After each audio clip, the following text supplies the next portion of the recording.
Pensando en un título y copiando más o menos el corazón y la forma de pensar de uno de nuestros hermanos que le encanta poner títulos, había pensado ponerle Amor al propósito, la carrera de las carreras.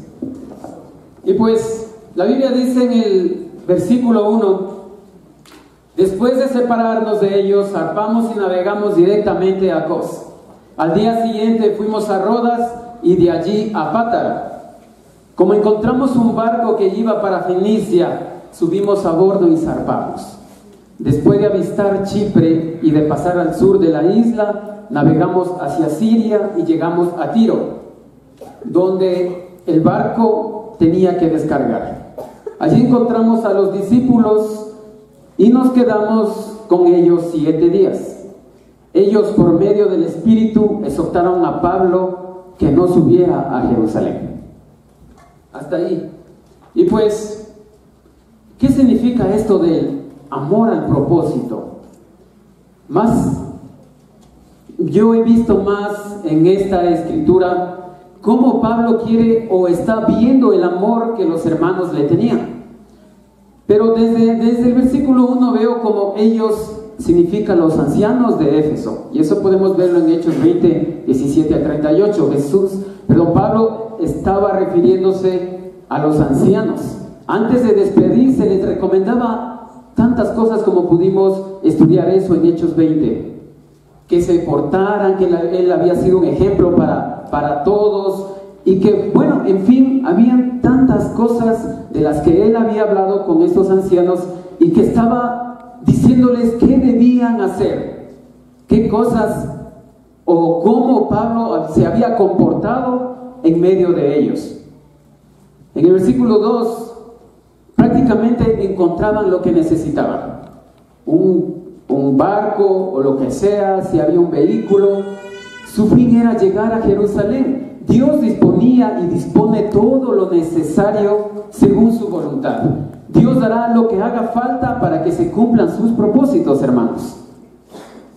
Y cuando vemos en el versículo 3, Pablo estaba avistando o viendo, quizá con melancolía, con un recuerdo, estaba viendo a la isla de Chipre.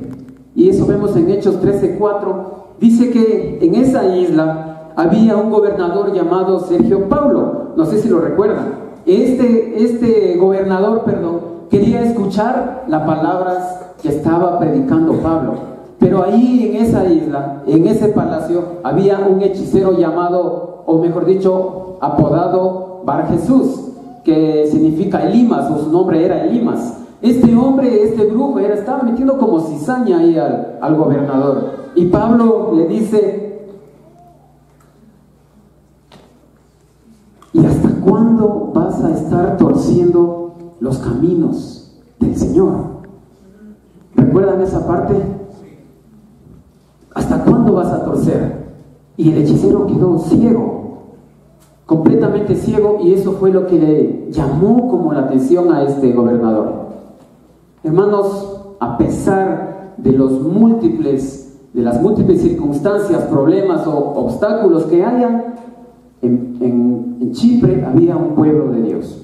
Y eso es lo que estaba recordando Pablo. A pesar de muchas complicaciones que había en ese lugar, o de personas que querían dañar el mensaje, o que estaban intentando que Pablo no predicara, sin embargo en Chipre había un pueblo de Dios.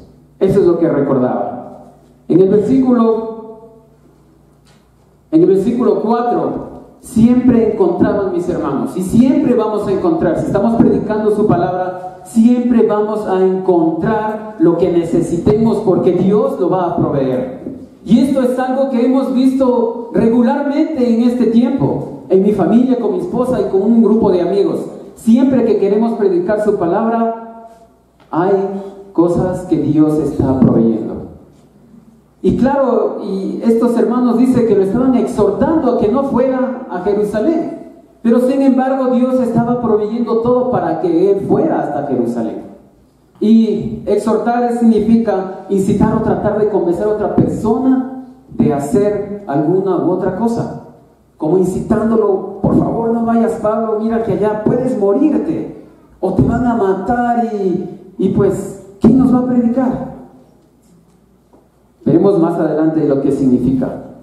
Avancemos con la escritura. Y en el versículo 5 de la versión Dios habla hoy, dice: pero al cabo de algunos días partimos y continuamos nuestro viaje.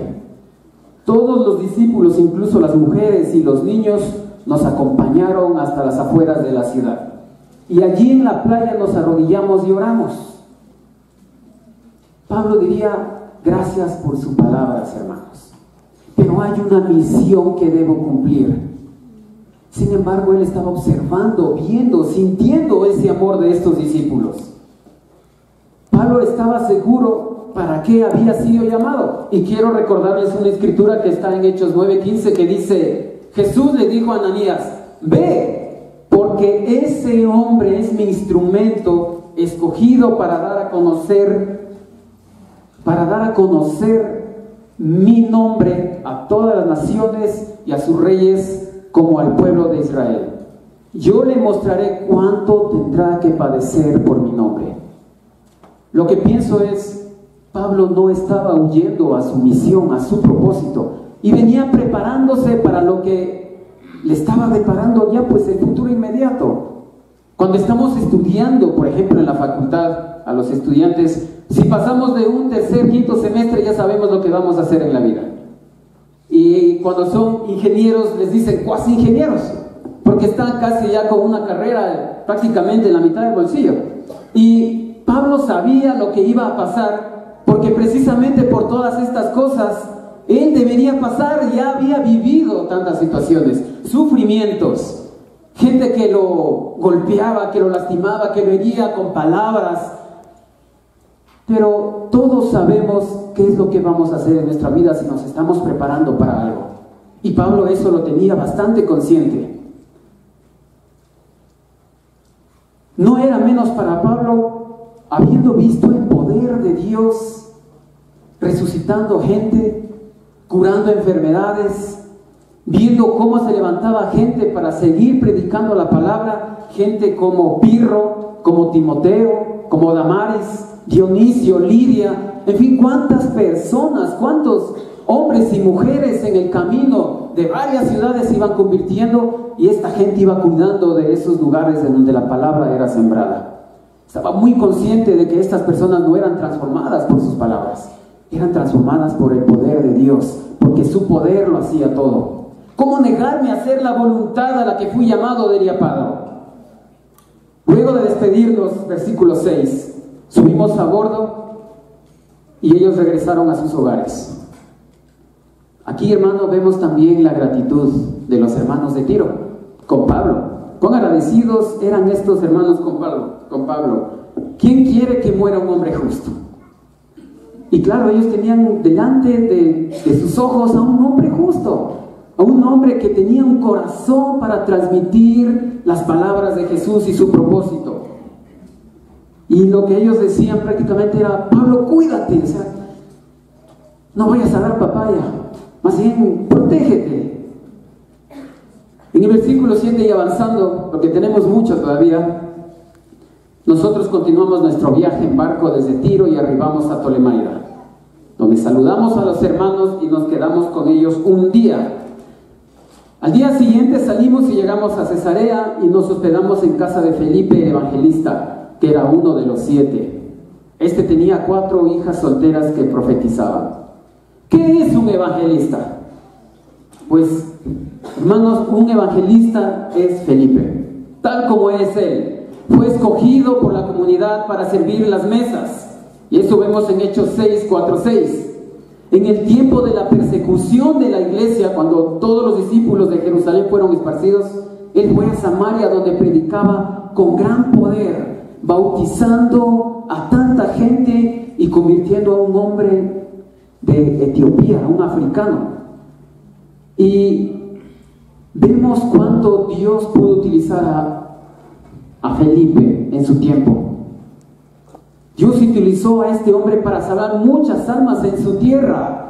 Un evangelista es alguien que está predicando, convierte a otros y este se encarga de convertir a otros más. Pero también vemos algo muy interesante. Dice que tenía 4 hijas profetisas. Es decir, Felipe también era un diácono. Y esto vemos según 1 de Timoteo 3:12. Tenía 4 hijas profetisas. Es decir, que este hombre sabía gobernar bien a sus hijos.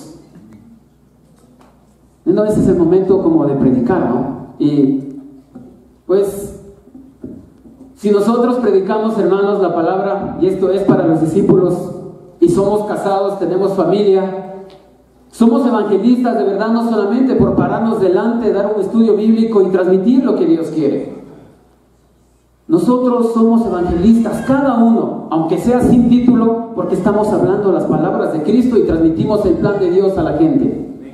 Pero debe ser también eso en nuestro hogar, en nuestra casa, con nuestra familia, con nuestros familiares.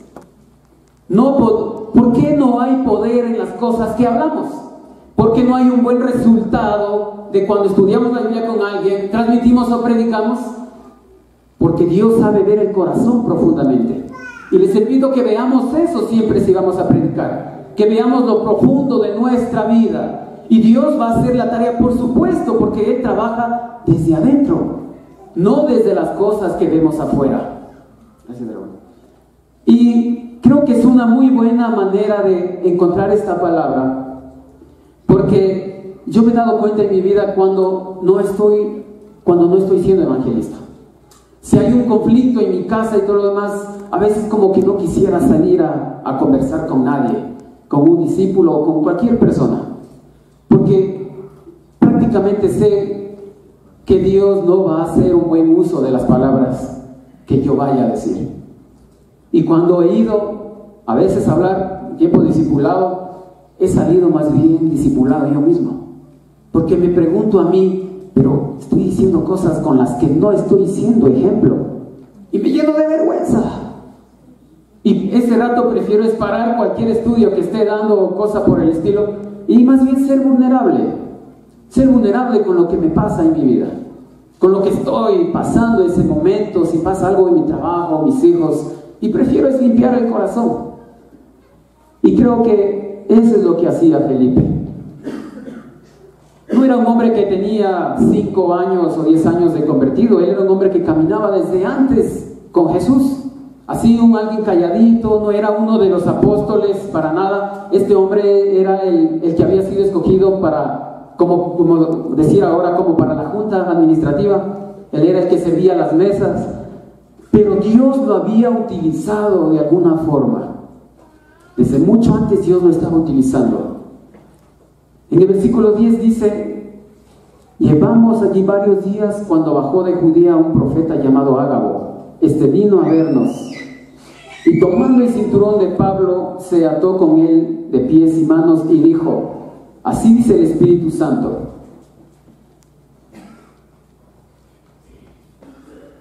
de esta manera atarán los judíos de Jerusalén al dueño de este cinturón y lo entregarán en manos de los gentiles. Al oír esto, nosotros y los de aquel lugar le rogamos a Pablo que no subiera a Jerusalén. Aquí la cosa es como un poquito más seria, ¿no? Porque Ágabo era un profeta. Ya no era como los hermanos que estaban en Tiro, que le dijeron, claro, inspirados por el Espíritu, ¿sabes qué? No vayas. Y bueno, no es tan importante, podría pensar Pablo, pero aquí la cosa es como diferente. Había un profeta, y este profeta estaba inspirado por el Espíritu a decirle a Pablo: no vayas porque ya te espera algo que no te va a agradar. Te van a atar, te van a amarrar y esas cosas le van a suceder al dueño de este cinturón. Y los hermanos que le estaban acompañando a Pablo también le rogaban que no fuera a Jerusalén. ¿Y quiénes eran estos hermanos? Y Pablo dice: ¿por qué lloran? Me parten el alma, dice.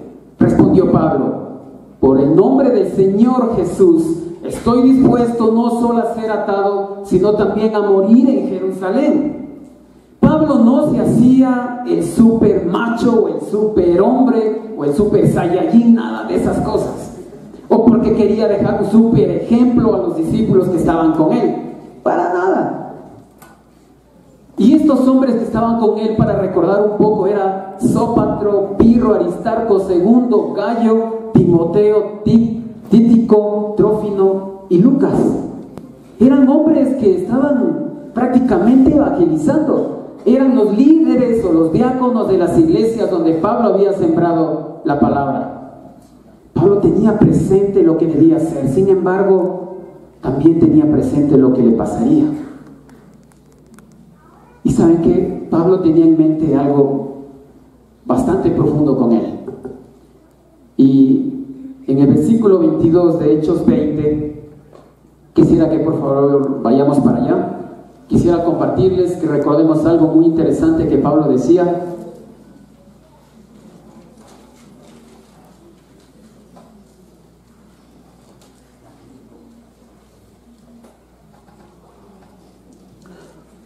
Dice en el versículo 22 del capítulo 20: y ahora tengan en cuenta que voy a Jerusalén obligado por el Espíritu, sin saber lo que allí me espera. Lo único que sé es que en todas las ciudades el Espíritu Santo me asegura que me esperan prisiones y sufrimientos. Sin embargo, considero que mi vida carece de valor para mí mismo, con tal de que termine mi carrera y lleve a cabo el servicio que me ha encomendado el Señor Jesús, que es el de dar testimonio del Evangelio de la gracia de Dios. Con un argumento así en mente, en el corazón, Pablo no tenía otra opción. No podía darse el lujo de pensar otra cosa, ni siquiera en el sufrimiento en ese momento, porque él sabía que el Espíritu lo llevaba a pasar esas cosas. Y no porque se merecía, porque la palabra de Dios es muy pesada para cada uno de nosotros. No es algo que podemos cargar con nuestras fuerzas. No es algo que podemos transmitir con el mucho ejemplo que demos o palabras bien acomodadas. No es algo que podamos soportar, hermanos. La palabra de Dios es tan poderosa como fuerte, y cualquiera que esté dispuesta a soportarla, pues tiene que entender que va a sufrir. E inclusive en su propia iglesia. Y van a ver por qué les digo esto más adelante, unos versículos más adelante. Pablo nos está enseñando qué es la confianza en Dios. Y confianza en Dios es ir sabiendo que Dios va a actuar, motivado por el amor que nos tiene a nosotros, y no por las circunstancias o por los miedos o por los problemas que se presenten, hermanos. Pablo diría: gracias, hermanos, por sus lágrimas, me parte el alma ver su amor por mí. Pero la voluntad de Dios está primero, y realmente espero que la entiendan. Pablo sentía el dolor de sus hermanos. Él sentía el sufrimiento, sentía sus lágrimas. Pero sin embargo, Pablo estaba siguiendo el ejemplo de Jesús. Y Jesús hacía la voluntad de Dios, porque sabía cuán complacido estaba Dios con él. El amor que Dios le tenía a Jesús lo motivaba a dar su vida entera. Jesús era un enviado. Hablaba y hacía lo que escuchaba del Padre. Pablo también era un enviado y hablaba y hacía todo lo que escuchaba de Jesús. Pablo hacía todo esto convencido del amor que Jesús le tenía. Su amor alimentaba su decisión, cualquier decisión que él tenía. ¿Recuerdan? Mi amor es todo lo que necesitas, le dijo una vez Jesús a Pablo. Entonces, la voluntad que Pablo tenía por hacer la voluntad de Dios estaba en función del amor que recibía de Cristo. ¿Sabes tú cuánto te ama Dios? ¿Sabes tú cuánto te ama Jesús? Claro, y aquí puedo hacer una pregunta un poquito crítica. Entonces, ¿por qué no vas? Si sabes cuánto te ama Dios. ¿Cuánto amor de Dios, Padre, y de Jesús estás viendo o sintiendo en tu vida? Bueno, pues es totalmente recíproco el amor que tú estás dando a los perdidos. Es que su amor es todo lo que necesitamos, hermanos, para hacer su voluntad. Ahora, ¿cómo siento su amor? ¿Cómo sé que estoy sintiendo o que en mi vida tengo el amor de Dios? Es una pregunta que tiene que responderla una escritura. Y la voy a leer nada más. Si están haciendo apuntes, la pueden apuntar para que vayan a estudiarla o verla en su casa. En Lucas 13, del 10 al 17, les quiero leer. Dice: un sábado Jesús se había puesto a enseñar en una sinagoga, y había allí una mujer que estaba enferma desde hacía 18 años. Un espíritu maligno la había dejado jorobada y no podía enderezarse para nada. Cuando Jesús la vio, la llamó y le dijo: mujer, ya estás libre de tu enfermedad. Entonces puso las manos sobre ella, y al momento la mujer se enderezó y comenzó a alabar a Dios. Pero el jefe de la sinagoga se enojó porque Jesús la había sanado en sábado. Y le dijo a la gente: 6 días, hay 6 días para trabajar. Vengan esos días a ser sanados y no en sábado. El Señor le contestó: hipócritas, ¿no desata cualquiera de ustedes su buey o su burro en sábado para llevarlo a tomar agua? Pues a esta mujer, que es descendiente de Abraham y que Satanás tenía atada con esta enfermedad desde hace 18 años, ¿acaso no se le debía desatar aunque fuera sábado? Cuando Jesús dijo esto, sus enemigos quedaron avergonzados, pero toda la gente se alegraba al ver las grandes cosas que Él hacía. Para sentir su amor, primero debes saber de qué Dios te va a librar o de qué Dios te ha librado. Y ponernos como esta mujer. Las enfermedades que nosotros tenemos las puede sanar Dios, las puede sanar Jesús. Sentir o saber tu enfermedad te lleva directamente a alabar a Dios. Y la respuesta de sentir el amor de Jesús es prácticamente una vida de alabanza al Padre. Y no digo que agarres tu guitarra y te pongas a cantar, no, es muy diferente la palabra en este sentido. Porque alabar no solamente es cantar, es tu vida entera. Eso es lo que no nos permite, no nos da licencia para pecar el lunes y venir el domingo a seguir alabando o cantando. Pero, ¿sabes cuál es la respuesta de Pablo ante el amor de Jesús? Ir a cumplir la voluntad del Padre. Sabiendo de dónde Jesús lo rescató, Pablo se sentía tan enfermo como esta mujer con joroba. Porque él dejó prácticamente su vida. Él dijo que su vida era sin valor, que la consideraba basura a cambio de ganarlo a Jesús, a cambio de ganarlo a Dios. La ley del amor de Jesús deja esa alegría porque esa mujer jorobada había visto, sentido el amor de Cristo. La dejó sana, le perdonó sus pecados.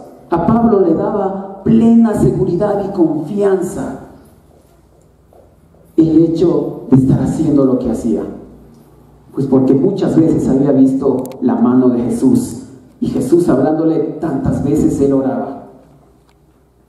Al ver la reacción de los hermanos, Pablo reafirma su decisión. Jesús me ama tanto, y estos hermanos míos lloran por mí. Qué especial ver tanto amor. Su amor me da tanta paz. ¿Para qué quiero vivir?, diría Pablo. Lo tengo todo. Chicos, vamos a Jerusalén. Allá nos espera algo muy diferente, pero vamos a hacer la voluntad de Dios. Esa escritura de la mujer jorobada, ¿sabes lo que deja en la gente? Alegría. Y en la versión Dios habló y dice que se quedaban maravillados de las cosas que Jesús hacía.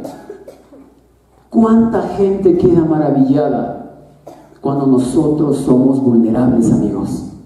Y cuando no nos ponemos en el estatus de soy el super discípulo que no sufre, que no tiene ningún pecado, que todo el tiempo está bien, sino que nos ponemos a la altura o a la estatura o al nivel de cualquier otra persona que sí peca, que sí está borracho, que se está drogando, que lo que sea que esté haciendo, y nos ponemos a su nivel. Es como nos hacemos a ellos para ganarlos, les damos esa confianza, esa seguridad, y eso no es malo, porque no es malo que recordemos de dónde Dios nos sacó. Más bien es una forma de recordar cuánto Cristo nos está amando o cuánto nos ha amado. Los que tenemos más de un año de discípulos o de un mes, sabemos cuánto Dios nos ha amado, porque sabemos el lugar en donde Dios nos está teniendo ahora.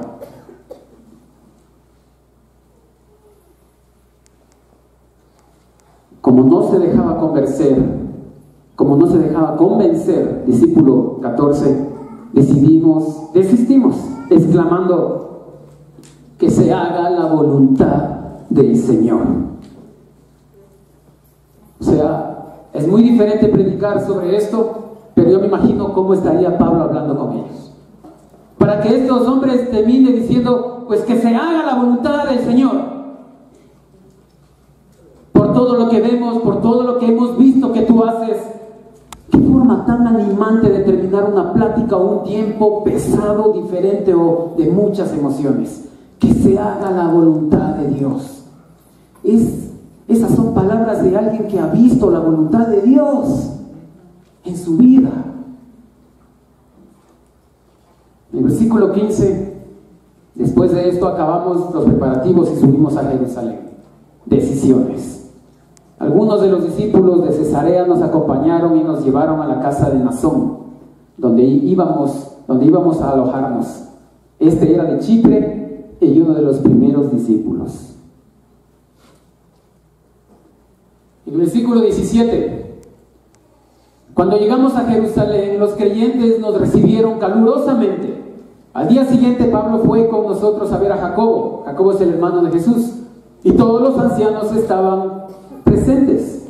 Después de saludarlos, Pablo les relató detalladamente lo que Dios había hecho entre los gentiles por medio de su ministerio.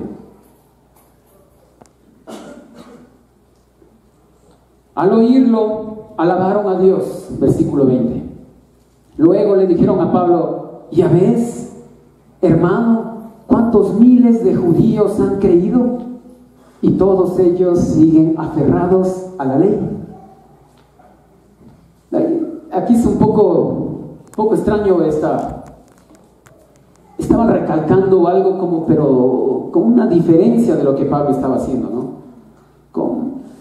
Como Pablo pensaría: ¿de qué me perdí? O sea, yo vengo predicando no precisamente la ley, o sea, predicando a los gentiles, pero le responden: ya ves, cuántos miles de judíos. Aquí era un desplante un poquito serio para Pablo, pero Pablo tenía suficiente amor como para soportar todas esas cosas. Ahora bien, versículo 21. Han oído decir que tú enseñas que se aparten de Moisés todos los judíos que viven entre los gentiles. Les recomiendas que no circunciden a sus hijos ni vivan según nuestras costumbres. ¿Qué vamos a hacer? Sin duda se van a enterar de que has llegado.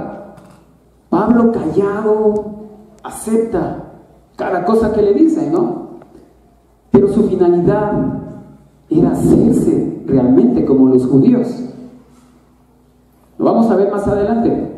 No iba a discutir asuntos doctrinales ese momento Pablo. Ese rato no era para estar discutiendo. Él tenía una misión en mente, él tenía un propósito en mente y estaba dispuesto a vivirla. Pablo lleva una maleta llena de amor por causa de Jesús. Y estaba tranquilo y sereno, a pesar de las cosas que estaban pasando con los ancianos de la iglesia en Jerusalén. Por eso, en el versículo 23, será mejor que sigas nuestro consejo. Hay aquí entre nosotros 4 hombres que tienen que cumplir un voto. Llévatelos.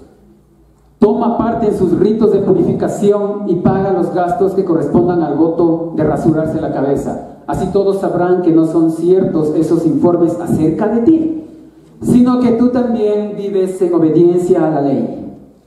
En cuanto a los creyentes gentiles, ya les hemos comunicado por escrito nuestra decisión de que se abstengan de lo sacrificado a los ídolos, de la sangre, de la carne de animales estrangulados y de la inmoralidad sexual. Hermanos, en el versículo 23, el consejo es hacerse judío, claramente. El consejo es que te hagas a las costumbres, Pablo, que te hagas a las costumbres de los judíos, pues para pasar de agache alguna cosa, ¿no? Y Pablo quizás no lo está tomando como el sentido de, yo voy a tener que burlar a mi conciencia este momento, o ¿qué estoy haciendo? Sencillamente aquí Pablo está siendo obediente. A pesar de las cosas que él quería, porque era muy diferente lo que él predicaba, Pablo necesitaba ese momento para poner sobre bandeja su obediencia a Dios. Con esto aprendo que el consejo tiene mucho que ver con la realidad del que necesita salir de alguna circunstancia, pero se necesita mucha honestidad de la persona que aconseja, es decir, ver todo. El que brinda el consejo lo hace pensando en todo y en todos, para asegurar que se cumpla la voluntad más justa ante Dios. Para Pablo era llegar a predicar a los reyes. Esa era su voluntad. Pedimos consejo para cumplir la voluntad de Dios. Pero Pablo en este momento como que no estaba luchando por seguir un consejo por el estilo. Pablo, como lo dice en algunas otras cartas, dice que él se hacía a los judíos cuando estaba entre los judíos. Y precisamente lo que él quería era ganar a esos hombres, aún sabiendo que estaban pensando otras cosas diferentes que él. Pablo lo que quería es hacerse como ellos, con el fin de ganarlos. En el versículo 24, y llévatelos, toma parte en sus ritos de purificación y paga los gastos que correspondan al voto de rasurarse la cabeza.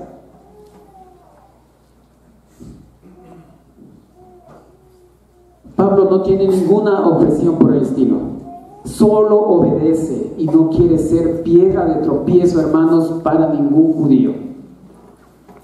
Y sigamos por favor en el versículo 24. Al día siguiente Pablo se llevó a los hombres y se purificó con ellos. Luego entró en el templo para dar aviso de la fecha en que se vencía el plazo de la purificación y se haría la ofrenda por cada uno de ellos. De todo esto debe quedar claro que Pablo no llegó a Jerusalén para discutir con los ancianos de esa iglesia. En el capítulo 9 del mismo libro de Hechos dice: escogido para dar a conocer mi nombre a todos, mi nombre tanto a las naciones y a sus reyes. Pablo quiere llegar a Roma, predicar al rey Agripa. Ese era su objetivo.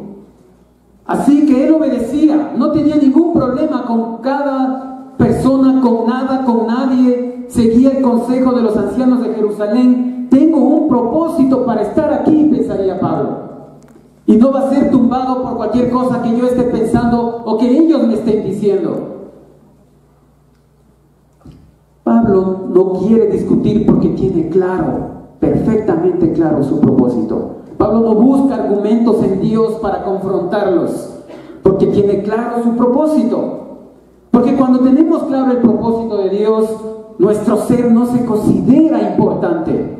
No nos detenemos a ver lo que le agrada a la gente o no le agrada a la gente, porque no estamos fabricados, hermanos, para agradar a nadie en este mundo. Pablo aquí nos deja una gran lección. ¿Qué era importante para Pablo? Y nuevamente en el capítulo 20, en el capítulo 20 de Hechos, versículo 24 dice: sin embargo, considero que mi vida carece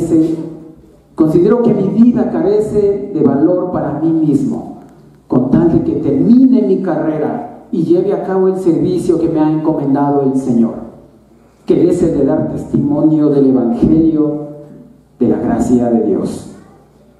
Pablo no hace a un lado a los hermanos judíos, a los hermanos de Jerusalén, más bien le da un sentido verdadero, un verdadero sentido, porque Él ama lo que hace. Él ama su propósito.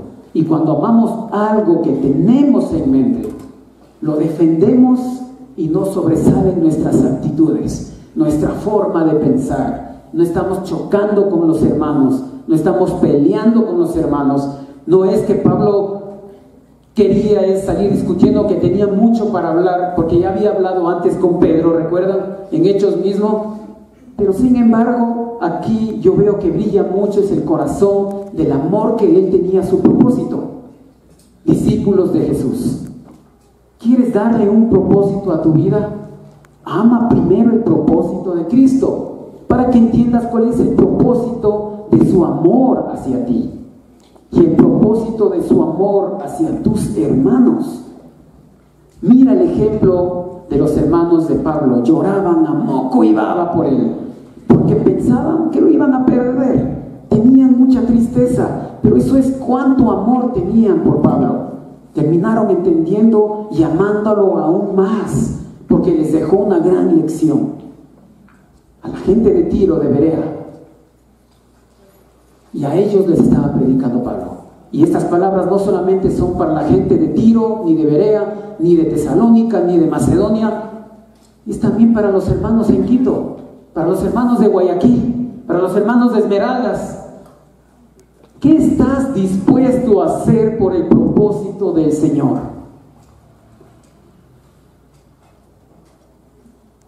No mucho en realidad, solo debemos hacerlo parte de nuestra vida y entenderemos el corazón de Pablo. Si es parte de nuestra vida ese propósito, mano, las cosas se van a dar. Amigo que nos visitas, ¿cuál es el propósito de tu existencia en este mundo? ¿Cuál es el propósito en tu trabajo, en tu familia, en tu vida entera? Aquí nadie es más que tú, nadie es más que usted, mi hermano o amigo que nos visitas. Los respetamos, los consideramos a cada uno de ustedes y los valoramos también muchísimo. Pero si sientes que tu vida carece de un propósito, aquí estamos para ayudarte a encontrar una razón para vivir. Pero quiero recalcar algo: el propósito de los servicios cristianos como estos no es amontonar a la gente en un lugar, hacer una iglesia. No, ese no era el propósito de Pablo. Él quería ser obediente a lo que había escuchado de la boca de Jesús. ¿Quieres ser obediente a Dios? Pues tienes que ser obediente a Cristo. ¿Tú quieres obedecer a Dios?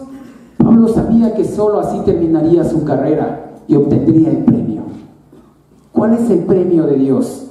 A los que lo obedecen, el premio es un lugar junto a Él. La meta es el premio. La meta es el lugar donde Dios vive con los hombres. Allí no hay más lágrimas, ni sufrimientos, ni dolor. En ese lugar Dios nos da descanso. Después de una larga lucha en la carrera, después de un largo sacrificio, de años de sacrificio, Él mismo seca nuestras lágrimas y el sufrimiento. En ese lugar, danos la oportunidad de presentarte a ese Jesús que es el iniciador de esa carrera, y su evangelio, que es prácticamente con lo que Él nos entrena. Y ese evangelio es el que Pablo estaba predicando a los hermanos de esas iglesias. Danos esa oportunidad de presentarte su gracia y su amor, porque eso predicamos y eso es lo que buscamos vivir, hermanos discípulos. Queremos inscribirte en la carrera que Pablo corría, pero esta carrera no es competir con la gente, no es competir con tu hermano para conseguir algún primer lugar. No, es más bien competir contra ti mismo y seguir el paso de Jesús, seguir el trote o el caminado de Cristo. Es que solamente Él sabe el ritmo para llegar al cielo. Él sabe la velocidad, Él sabe qué hacer para cada situación. No podemos llegar al cielo, amigos, es decir, no podemos terminar la carrera sin tener el propósito claro en nuestra vida. Y finalmente, lo que nos queda es el arresto de Pablo. En el versículo 29, la Biblia dice: cuando estaban a punto de cumplirse los 7 días, unos judíos de la provincia de Asia vieron a Pablo en el templo. Alborotaron a toda la multitud y le echaron mano, gritando: israelitas, ayúdennos. Este es el individuo que anda por todas partes enseñando a toda la gente contra nuestro pueblo, nuestra ley y este lugar. Además, hasta ha metido a unos griegos en el templo y ha profanado este lugar santo. Bueno, y quizás los judíos tenían toda la razón, ¿no? Porque Pablo estaba andando con gente que no era judía. Y la Biblia nos enseña que ningún judío puede entrar en el templo. Es un sacrilegio. Era profano lo que estaba haciendo Pablo. No puede entrar al templo solamente entra gente israelita y no entra nadie más. Pero ellos estaban buscando la forma de segregar a toda la gente, a todo el pueblo, pensando que Pablo estaba predicando alguna cosa diferente de Dios. Pero Pablo, sin embargo, lo que estaba dando era el sentido correcto a la ley, así como lo hacía su maestro Jesús. El versículo 29 dice: ya antes habían visto en la ciudad a Trófimo el Efesio en compañía de Pablo y suponían que Pablo lo había metido en el templo.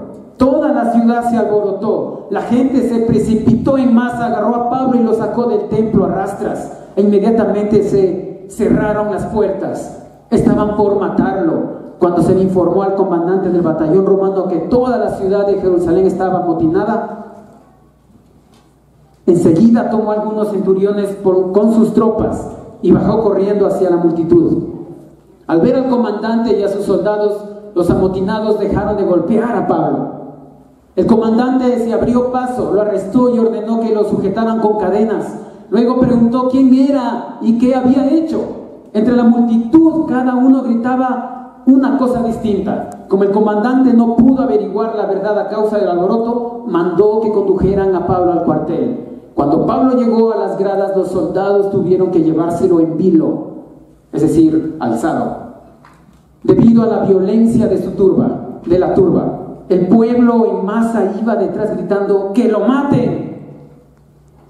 Cuando los soldados estaban a punto de meterlo en el cuartel, Pablo le preguntó al comandante: ¿me permiten decirle algo? ¿Me permite decirle algo? ¿Hablas griego?, replicó el comandante. ¿No eres el egipcio que hace algún tiempo provocó una rebelión y llevó al desierto a unos 4,000 guerrilleros? ¿A 4,000 guerrilleros? No, yo soy judío, natural de Tarso, una ciudad muy importante de Cilicia. Le respondió Pablo: por favor, permítame hablarle al pueblo. Con el permiso del comandante, Pablo se puso de pie en las gradas e hizo una señal con la mano a la multitud.